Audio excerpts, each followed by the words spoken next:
அன்பார்ந்த சகோதர சகோதரிகளே, நான் இப்போ இந்த திருப்பரங்குன்றம் கோயில் வாசல்ல திருப்பரங்குன்றத்தில் அறுபடையில் முதல் படை வீட்டில் சாமி கும்பிட்டு உங்ககிட்ட பேசிட்டு இருக்கிறேன். இந்த திருப்பரங்குன்றத்தில் கடந்த காலங்களில் நடந்த விஷயங்கள் உங்களுக்கு எல்லாம் தெரியும். இந்த திருப்பரங்குன்றத்தில் கார்த்திகை தீபம் ஏற்றப்பட வேண்டும் என்பது பக்தர்களுடைய கோரிக்கை. பக்தர்களுடைய நீண்ட நாள் போராட்டம். அதற்கு நீதிமன்றத்திலிருந்து உத்தரவு பிறப்பித்த பிறகும் கூட இந்த திராவிட முன்னேற்ற கழக அரசாங்கம் இன்றைய வரலும் அதற்கான எந்தவித நடவடிக்கையும் எடுக்காமல் இருந்து கொண்டிருக்கிறார்கள். இங்கு கார்த்திகை தீபம் ஏற்றப்பட வேண்டும் என்பது ஒவ்வொரு பக்தர்களுடைய கோரிக்கையாக எண்ணங்களாக இருந்து கொண்டிருக்கிறது.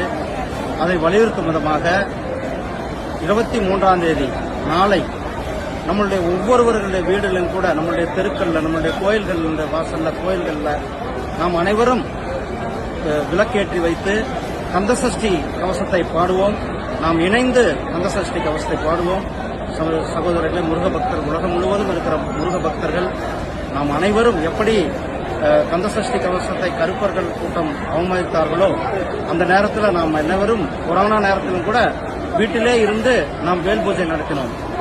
அதே போல இப்பொழுது நாம் அனைவரும் இணைந்து நம்முடைய வீடுகளில், நம்முடைய தெருக்களில், நம்முடைய கோயில்களில் 23ஆம் தேதி அன்றைக்கு நாம் அனைவரும் இணைந்து கந்தசஷ்டி பாடுவோம்.